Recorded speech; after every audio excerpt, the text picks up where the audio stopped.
Ladies and gentlemen, my respected colleagues, members of the House of Representatives, and specifically members of the Special Ad Hoc Committee on Naira Redesign, Cashless Policy, and Currency Swap.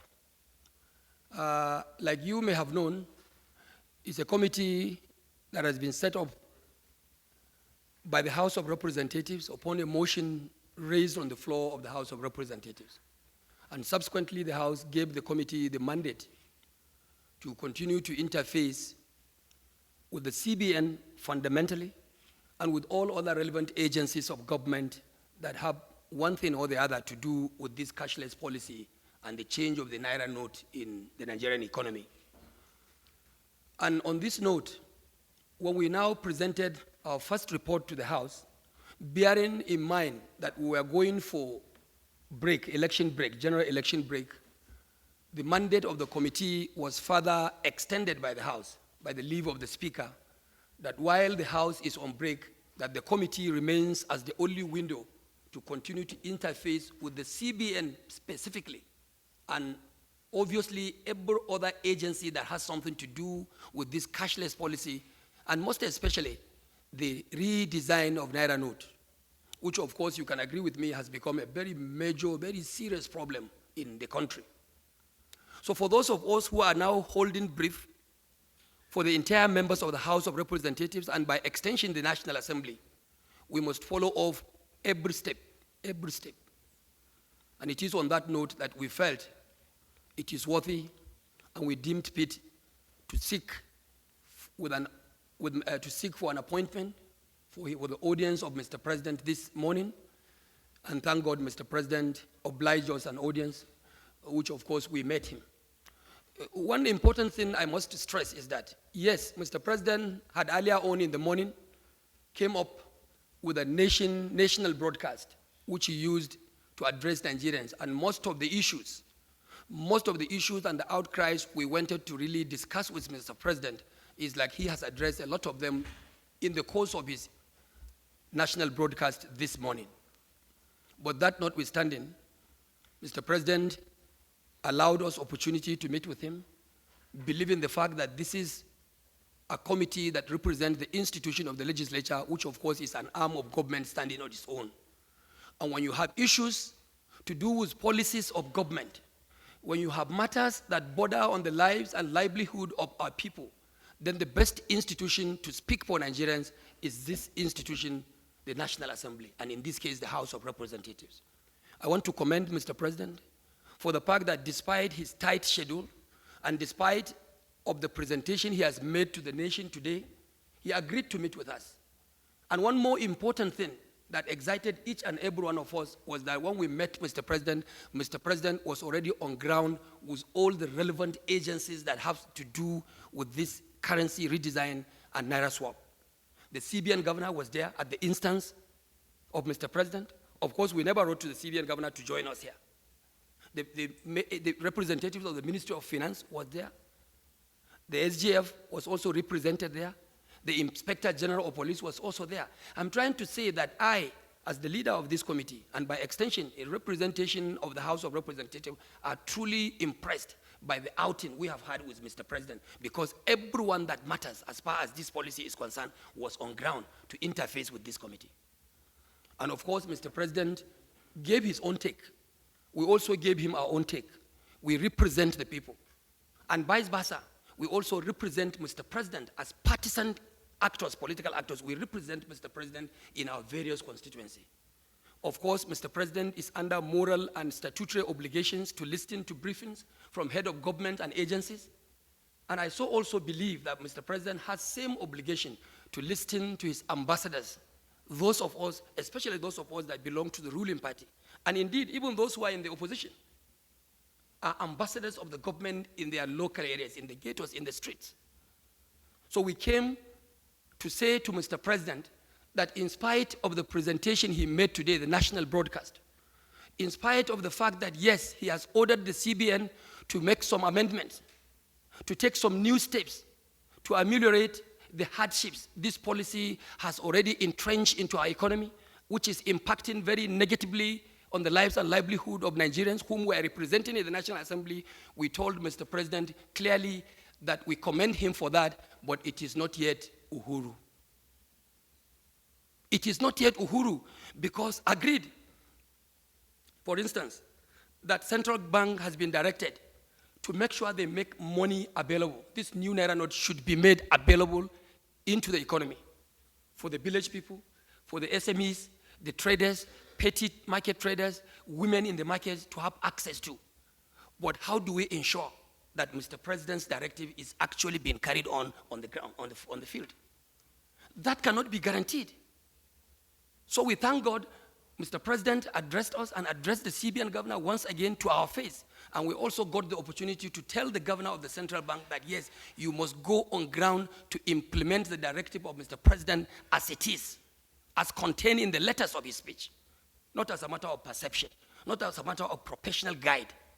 You cannot be more professional than the feelings of the actual players in the marketplace, in the economy.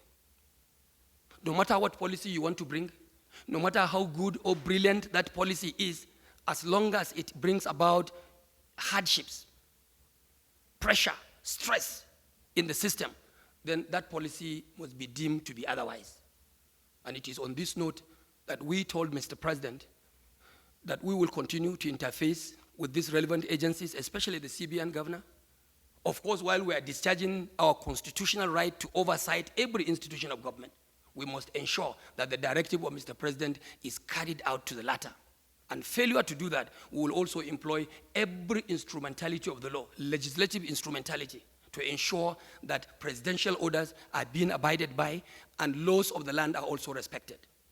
I want to acknowledge in Mr. President's speech that he has come to be on the same page with us as regards the interpretation of Section 20, subsection 3 of the CBN Act, where it says very clearly that if the banknote is being redesigned, and there is what you call old and new Naira, the old currency must be redeemable at time of presentations, either at the central bank or at the commercial banks.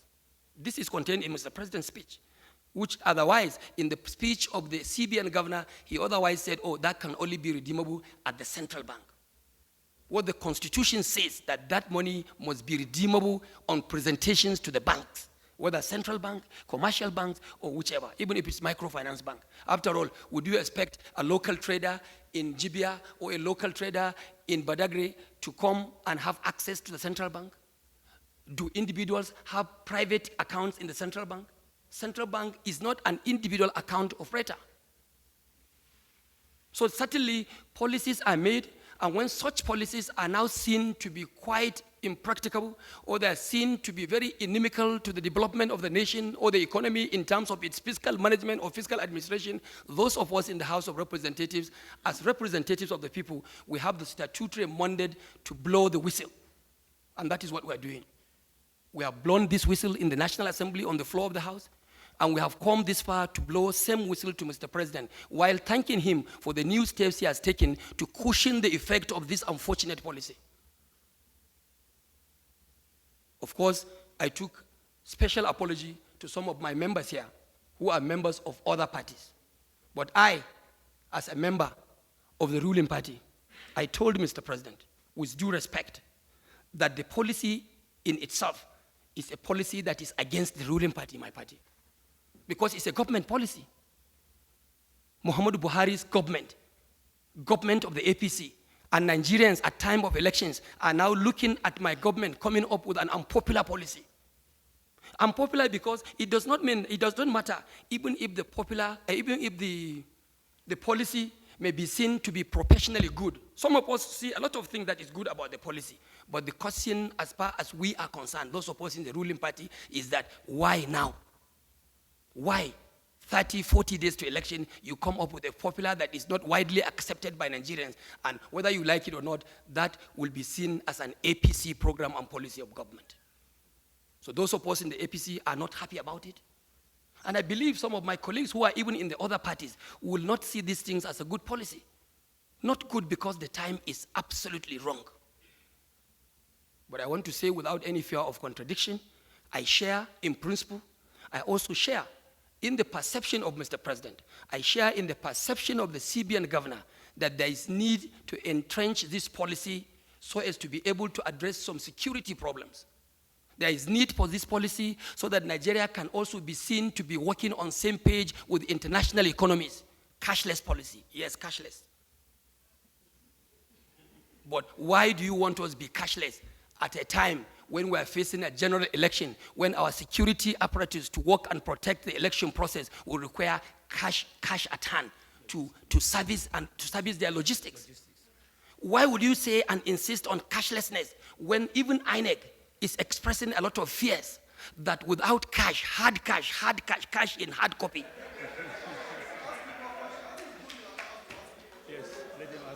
Cash in hard copy is needed to carry on activities by the Electoral Commission. So like I said, no one of us is against the policy in terms of its principle.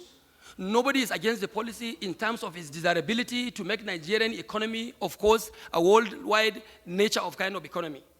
But the implications, far-reaching implications, and some of the unintended consequences, negative consequences brought about by this policy is what we must rise to fight in the interest of Nigerian people and in the interest of our electoral process. As far as the committee is concerned, vis-a-vis to our engagement with Mr. President and officials of the central bank, I think it was a fruitful discussion. Fruitful because the president put it clear before the CBN governor to effect the directives, presidential directives given by Mr. President. And those of us who now exercise our statutory powers to oversight the agencies of government will take it from there. We'll go and oversight the CBN as a statutory body to oversight government agencies to ensure that presidential orders as contained in his speech are being carried away to the latter. But as to whether Mr. President took any legal position for or against the judgment of the Supreme Court, that I think you need to sort it out with Garba Shehu, because I don't speak for Mr. President. It's an effect from today, from directives. From today. What? The directives given by Mr. President are outright presidential orders, and they should be carried out immediately with immediate alacrity. No more, no less. With immediate effect. And whoever fails or derails in the implementation of such directives, then the House of Representatives will use the powers around it to ensure that such directives are being implemented to the latter in the light of the law. I think the first question is quite easier for me to answer because of the fact that I have said it up initial, that our engagement with Mr. President today was very brilliant, very exciting, and Mr. President has done what we expected of him. In the first place, he has invited these relevant security agencies to be part of our meeting. He has invited the CBN governor to be also there. And we also have to say, without any fear of contradiction, that the broadcast today by Mr. President has addressed a lot of things that we wanted to even discuss with him positively. Why we insisted that it's not yet Uhuru is for us to see to the forces of government really implementation the orders of Mr. President to the latter. A lot has been said by Mr. President, and we agree with him. We are on the same page. But how would that be carried out?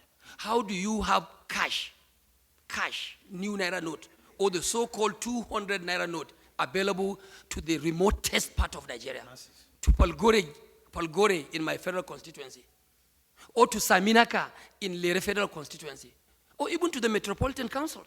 All we are saying is that the president has done well in the steps he has taken in addressing the nation, but more should be done, like the Oliver Twist would say. More should be done.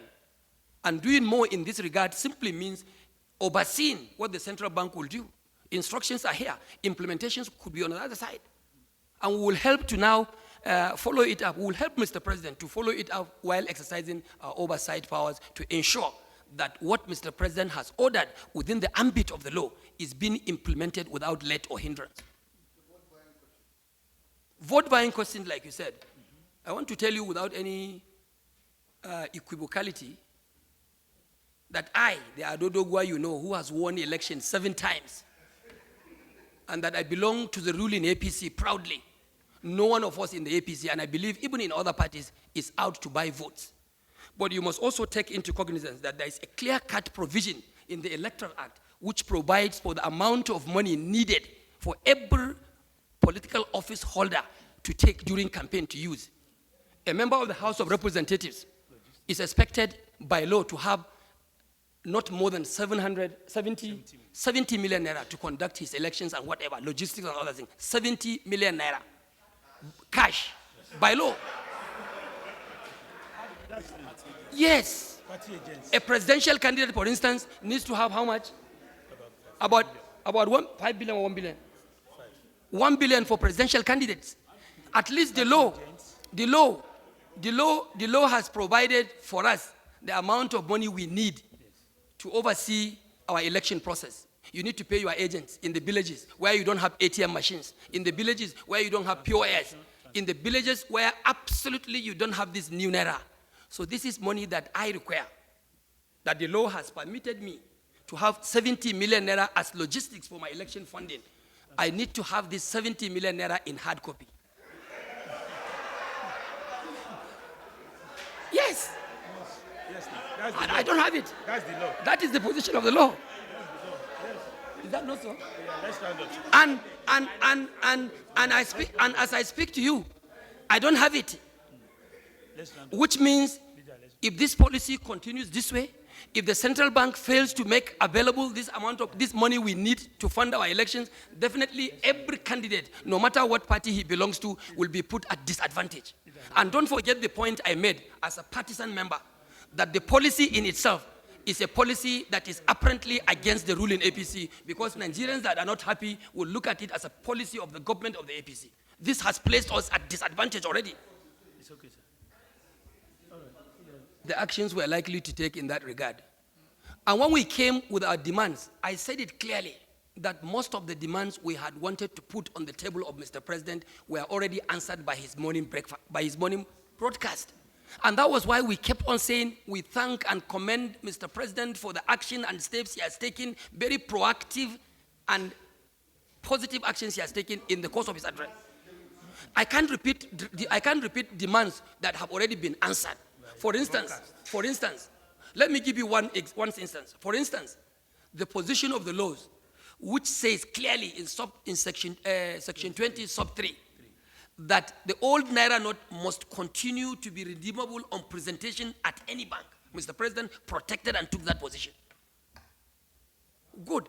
Mr. President, we wanted to perhaps urge Mr. President to say, oh, please allow the old Naira note to operate in circulation in pari passu with the new Naira note. He had already said, okay, we are now allowing 200 Naira note to continue as legal tender. 50% of that request is answered. So all I'm saying, Mr. President has done very well in terms of responding to the yearnings and aspirations and, of course, the expectations of the Nigerian people. And that will go further to resolve some of these hardships and suffering and the stress we are going through in our petty economy system. So when these things are now answered, we now said, okay, Mr. President, like the Oliver Twist would say, please, more should be done. More should be done. I won't be surprised if, as a result of my consultation with Mr. President now, I won't be surprised if Mr. President now come to take another decision. Okay, allow 500 Naira also to continue. So what we are doing is that consultation, and it continues. This is what we call in legislative term as progress, work in progress. We have had a lot of progress, and we will continue to consult to ensure that progress is being made by the day until when we get to the right page